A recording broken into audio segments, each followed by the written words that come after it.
Hello and welcome to the HOA Show, where we discuss the news, problems, trends, and critical issues relating to life in a homeowner association. Join us every episode, and together we'll explore how to survive and thrive in the dizzying world of HOAs. Hello, and welcome to the HOA Show. I'm your host, Ryan Gazelle, and in this episode, we'll be discussing the issue of AB 130. That's Assembly Bill 130. I'm joined today by Sandra Gottlieb. Sandra is the founding and managing partner of Swedelson Gottlieb, a leading California law firm for community associations. She's held leadership roles across several CAI chapters and served on CAI's national faculty and the CAI National Attorneys Committee and the College of Community Association Lawyers, just a few things here and there. Her many honors include CACM's Vision Award, CAIOC's Presidents and Speaker of the Year Awards, and CAI GLAC's Lifetime Achievement Award. An underachiever she is not. Thank you for joining us today. Thank you for having me. So on Monday, June 30th, 2025, Governor Gavin Newsom, in his wisdom, signed into law Assembly Bill 130, which immediately amends Civil Code Sections 5850 and 5855. The new law significantly limits a community association's ability to enforce its governing documents by capping fines at $100 per violation, unless the violation, quote, may result in an adverse health or safety impact on the common area or another member's property, end quote. Now, such a finding must be expressly included in the rule if a larger fine is to be specified. Sandra, first off, how did this become law so quickly? Isn't there usually a review process for most of the year and then a vote in November? Yes, on both of those. And also there's usually committee hearings to vet a new law of such significance. This was attached to a housing bill that had nothing to do with homeowners associations. In both federal and state legislation, we call it a pork additive, meaning there was a bill, there was a spot, somebody said, I will approve this if you add this to the bill. And we assume that's what happened. It happened at the last minute. Because it was a housing bill, it was passed with urgency by the state legislature, and it took effect on June 30th, 2025, operationally on July 1st, 2025. And the bill contains a few very important laws regarding, as you said, new fine caps, hearing procedures. So there's an incredible change in how boards will go about the hearing process for a violation of the governing documents, and then accessory dwelling units and junior accessory dwelling units.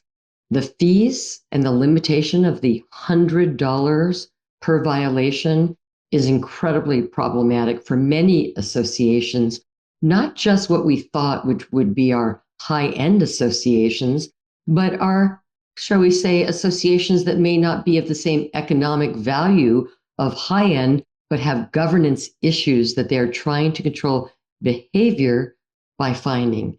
It really is, I have to say, a very unfortunate piece of legislation, and it was rushed. It's essentially going to handicap all of the community associations until the end of the year, presumably, right? I mean, I would think that we've already got CLAC working on getting a bill passed that would change this, redefine it, put different guidelines in place, right? As far as my understanding, and our firm is represented in three legislative action committees for three different chapters in the state. That's my understanding. We're working on that now. But with all of the brain trust that are working on for CAI and CACM, the fact that this got in without anybody really knowing about it doesn't mean that we failed. It means that it was pushed through without, as you clearly stated, the process being followed, which is hearings, investigations, committee work, and then a vote. Do you think it's possible that we could, create our own pork to combat this prior to the end of the year? We're not in session. Right. I think that we certainly would have to wait for the next legislative session. And as important as we are, I'm not sure we have enough clout to pork it up. So these guidelines are going to be, they're already enforced immediately. And for the foreseeable future, everybody's got to comply. Everybody has to comply. So what are the exceptions? They talk about adverse health or safety impact. What does that mean? Can a board just decide this? Do we need a legal opinion to make it judicially enforceable? So I think until everybody really gets comfortable with this, that legal counsel for the association has to be involved. I think that there are too many potential ways that well-meaning board members who may not be attorneys will fumble in trying to really work with this ill-advised, ill-worded law. And the exceptions are you can have things that are excluded. So architectural violations, if they're purely aesthetic, that's going to be excluded. You're not going to have the health and safety effect. Maybe pet violations, leasing, parking, those kind of things. What is included are things that could negatively impact both the common area components and another unit. So smoking, noise, nuisances, the things that are usually the big ticket issues for enforcement anyway. When it comes to the architectural issues that are not just purely aesthetic, I was on the phone for 2.5 hours the other night after the implementation of this law for an association that had a starting fine of $15,000 for violations of their architectural application process because their entire community is built on slopes, literally. Wow. The violation of not going through an architectural application process, and the board was really dealing with that evening and being in a position where they could only charge $100 unless they could find a true health and safety component, which there were many in that scenario because of the structure of that association. But many associations are not built on slopes. Most aren't. And we're going to have a more difficult time identifying those exceptions. The law actually requires the board of directors to go through an analytical process and come up with a resolution as to why this is a health and safety problem. And my feeling is that this goes way outside what we would expect our volunteer board members to do without stepping on landmines. And it's going to cost significantly more for a board to take any kind of action because you're going to have to get legal counsel involved. Absolutely. And so certainly that trigger, having legal counsel involved is now. This is to rewrite the fining policies for the association. Depending on the wording of the fine policy, you may either be able to implement the new fine policy without a 28-day homeowner comment period if you exactly follow the wording of the statute, or you have to have a new fining policy so that the board of directors can actually fine and go through the analytical process of seeing whether this is a health and safety exception. And I think it's really important to point out that the wording of the statute says that the health and safety component is if it affects a common area or a homeowner separate interest area, but not the person, the property. So I think that itself is going to be sort of a mind twister of, well, is that really a noise nuisance on a person? Right. Or the smoke that you mentioned, is it affecting the property? No. Right. It's going to be very difficult for that analysis to happen without input from association legal counsel. Last night, if I can just have your indulgence for a second, I was in a Zoom meeting for about 90 minutes. And in that Zoom meeting, the board of directors was trying to establish what would be or would not be exceptions. And they went through this list and they said, can't we just have these exceptions stated in the rules so we don't have to keep doing this over and over again? And my answer was, no, you can't. You can have guidelines in your fine policy and your rules and regulations, but you can't just say that's it without the deliberative process that is specifically called for and required in this statute. And I think it's important to mention the statute requires this deliberative process of the board to occur in general session. Which is bananas. Crazy.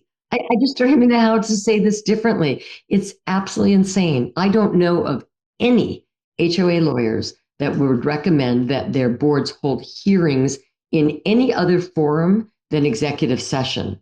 Now, this statute requires it to happen in general session. So how do we get around that? Because, I foresee we talk about some violation of a homeowner in the general session, and then we get sued by that owner for defamation of character or something along those lines. How does a board navigate this and still conduct it? Can we do it in executive session? So I believe, and it's our firm's position at this moment in time, and I qualify that only because this is so new. Sure. There's no case law on it, and we haven't completely vetted it. But it is our belief that because this is a legal issue, that it can be and should be discussed in executive session. The board evaluates, makes the determination. We then go into general session. So this may change how boards schedule their meetings. Some do general first and then executive. Others do executive first and then general. I think if they have significant rule violation issues, they should go into executive session first and then general session. When they get into general session, this will be on the agenda. The board will know how they're going to proceed on this, and they will bring this up as a motion, discuss it, and vote on it. We are taking the position that we are going to borrow from another statute. And as you likely know, when you're dealing with assessment collection matters and voting on the recordation of a lien, the statute requires association boards in general session to vote on the recordation of lien. But in that statute, it says that you do that by utilizing an APM number as opposed to a homeowner's name. And it's going to be our recommendation that we use that system of an APM number to avoid the likely defamation lawsuit that you so clearly identified. Can you define an APN number for our listeners? So it's assessor's parcel number, and it identifies your lot number. So the truth is, the board makes a motion, they identify the APN number, somebody's in the audience, they're already online figuring out who it is. And so it's difficult to really make sure that that homeowner is protected and that privacy is protected. This is for the homeowner. It's not just for the association. That makes sense. You mentioned having to redraft enforcement policies and fine policies. Is that absolutely necessary? Wouldn't the civil code supersede the rules already? So couldn't we just keep them as is until the law is presumably changed, which I'm sure it will be by the end of the year? No, we analyzed that as well. So because of this law, it literally vitiated or wiped out the association's fining policy and the rules and regulations that govern that. So as of this moment, our boards are sort of defenseless. We are going to ascribe to the $100 fine from the statute, but we know that under the Davis-Sterling Act, these types of policies are required to be standalone policies. So we have to implement the preparation of a fine policy and be clearly delineate what the association is going to do if in fact they're going to hold a homeowner responsible for a violation of that policy. This is normally something that is distributed in the annual policy statement, but the statute also allows us to distribute the policy if changes are made during any calendar year. The notice has to go out by individual notice, which usually means paper, unless the homeowner agrees to utilize their email address for individual notices. Interesting. Huh. And okay, you've got $100 fine. Is that per violation, per day? What if there's an escalating fine schedule? Would that be considered multiple occurrences subject to additional fines? So you're going to have to look at them as multiple additional occurrences. If you don't, you're locked into that $100. There is no vehicle in this law as currently drafted for escalating fines for ongoing violations. And that's a significant issue because, again, in trying to control behavior that is not in compliance both with the statute and the association's governing documents, a well-drafted fine policy will let the homeowner know when you do X, Y, and Z, this is going to be the fine. If you don't cure it, the next week or next month, whatever that fine policy says, the association can implement an ongoing fine so that it's escalating all of the time until you get to compliance. It's not to make money for an association. At some point, it doesn't work. If it doesn't work, you have to figure out additional ways to control behavior. In my 90-minute meeting that I was talking about last night, I had a board who we've been representing this association probably for 4 years, has never authorized litigation for anything. They voted on 4 separate legal matters last night to have our firm proceed to obtain injunctive relief, go to court, and sue over this issue that they could have used previously to fine the homeowner to bring them into compliance. And now the association is going to engage in litigation to obtain that compliance because they can't use the system that had been in place previously. It's really a travesty. So let's take an example, a specific example, because my first thought was VRBOs.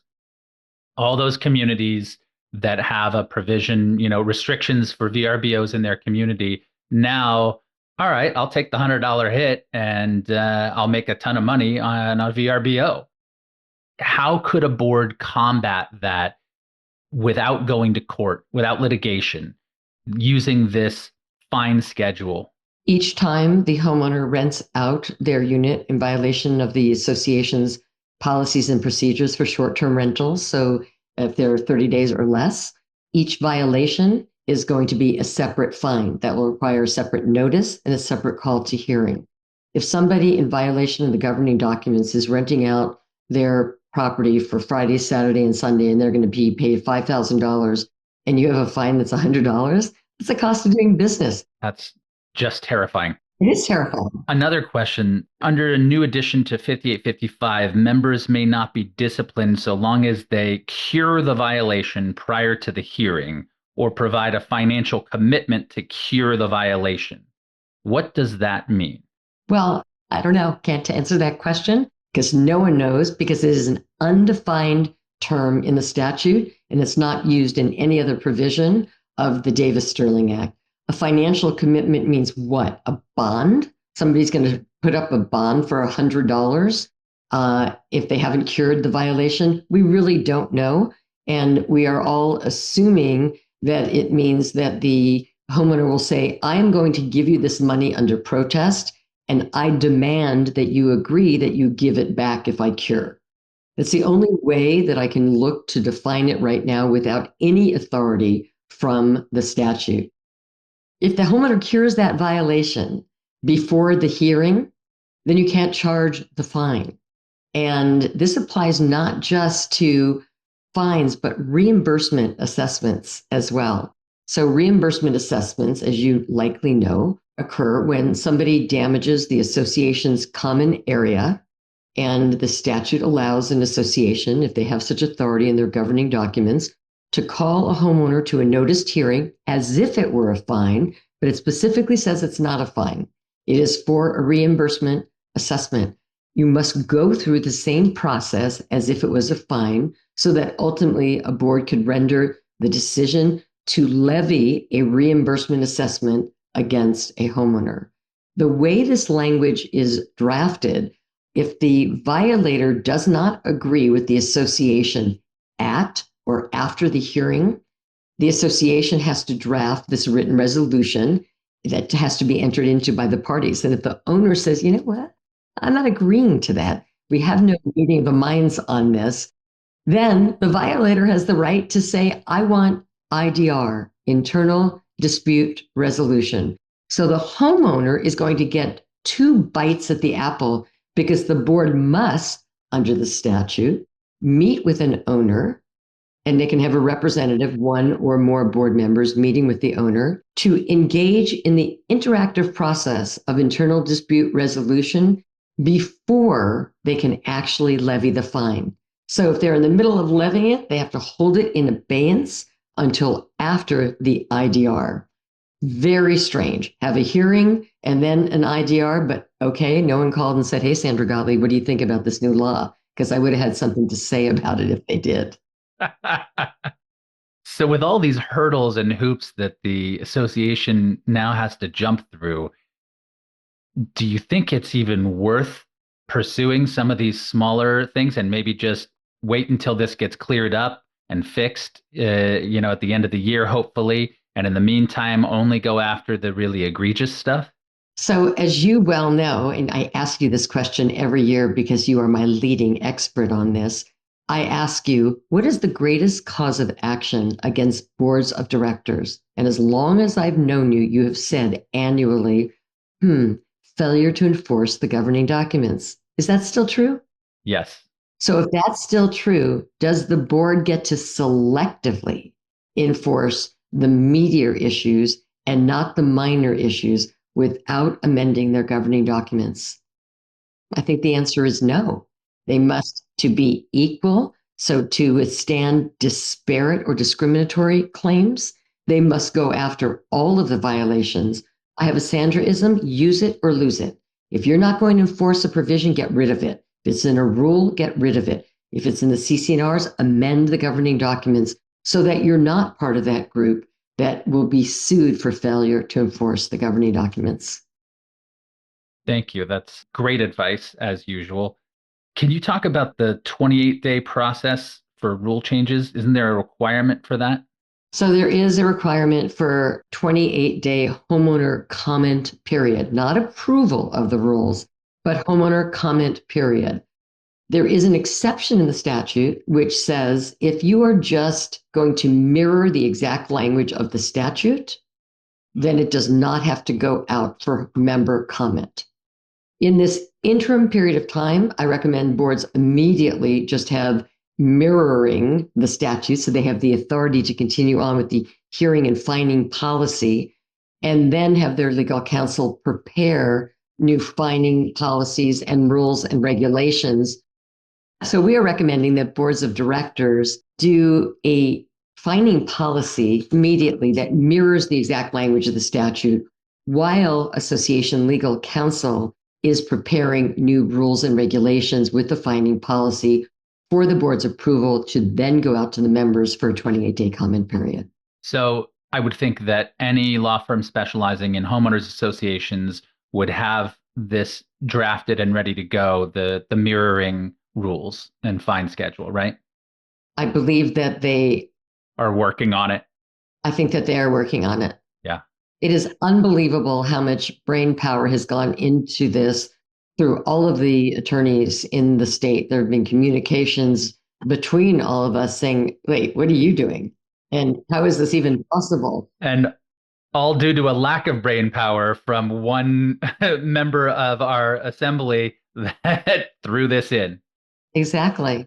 I do want to say one other thing that we haven't mentioned, and that is a change that I can't figure out for the life of me. They changed hearing decision requirements from a 15-day requirement to 14 days. You must tell the owner the results of the hearing decision now within 14 days as opposed to 15 days. And I'm pointing that out because I could just see that a board could miss that, not recognizing that's part of the new legislation, and it would invalidate their ability to fine for that hearing if that was their intention. Wow. An arbitrary 1 day. Why? It just doesn't make any sense. You know, we had a statute change on the commentary from 30 days to 28 days a few years ago on commentary, homeowner commentary. And there was a reason for that. There was a lot of pushback from boards saying, by doing it at 30 days, we're wasting a month because we may not have our next meeting within that period of time. So they reduced it to 28 days so that a board who meets monthly would be able to get that feedback and move forward. There's no such explanation as to why 15 days was changed to 14 days. Now, another question, Sandra, and I think this is on a lot of folks' minds.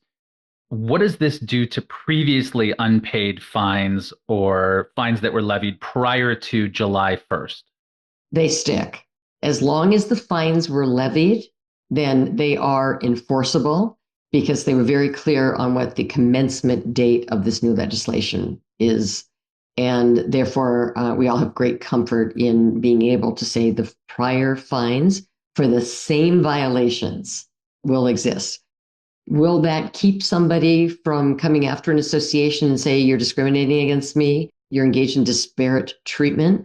I don't think it will stop some people from doing that, but I absolutely think that they will not be successful in trying to set aside the higher fine because of the definitive language on the commencement of this new law. And could late fees be added to this $100 fine? No, you can't charge late fees. It's just an amazing concept. It's $100 no matter what you do, unless there's this health and safety violation. Wow. Is there anything else you think that our listeners should know about this? I think that our listeners should contact the governor. I think our listeners should contact their assembly members and their senators and say, why? What was the purpose for this? How have you unilaterally wiped out an entire enforcement mechanism for a homeowners association industry without warning, and so modified it that the governance can be impacted for decades as a result of your decision to approve this bill? Yes, that is great advice. Reach out to your local assembly people, your state senators, everybody that is involved in our government that you have a connection with, or that you're in their district, and let them know that you are frustrated and that this is ridiculous and they need to do something about it. The more voices we have, the more likely we are to see some kind of an action. Sandra, from a best practices standpoint, every board needs to contact their legal counsel ASAP. If you don't have legal counsel, you got to find some and get these rules redrafted, right? Absolutely. And I'm sorry about the unanticipated expense for boards of directors to encumber their associations with. But I believe that in meeting their fiduciary duties to the association, they literally have no choice. I said a minute ago, Ryan, that there's so much brain power that is going into the interpretation of this law and how we're all going to be able to properly represent our associations. To think that we have all of the attorneys in our industry working on this, and that a volunteer board member should be challenged with having to do this on their own, is just incomprehensible. A board must make the decision to take a proactive stance and have their fine policy and the rules and regulations rewritten so that they are compliant with the statute as currently drafted. Thank you so much for this expertise, Sandra. We really appreciate it in this time of fear and uncertainty. Thank you so much for joining us today. Where can our listeners go to reach you or learn more about your firm? So you know what? I would like our listeners to just call 310-207-2207 or go on our website, Law for HOAs, and you will be able to reach us. You may reach me through email, slg@sghoalaw.com. I promise you, if you reach out, I will contact you. That's amazing. Well, that's our show for today. Special thanks to our guest, Sandra Gottlieb. As we end our episode, we'd like to remind our listeners that if you have any comments, questions, or suggestions for topics you'd like to learn more about, you can email us at feedback@hoashow.org. Join us next time on The HOA Show. To share or subscribe to the HOA Show, visit us at hoashow.org. There, you'll be able to listen to other episodes, find helpful resources relating to HOAs, provide feedback, submit questions, and check out other great stuff. The HOA Show podcast has been made possible by the contributions of Klein Agency Insurance Brokers, leaders in the community association industry. The views and opinions expressed by the podcast, its presenters and guests, do not constitute legal advice. For more information on how the topics in discussion apply to you, please consult with your own legal counsel.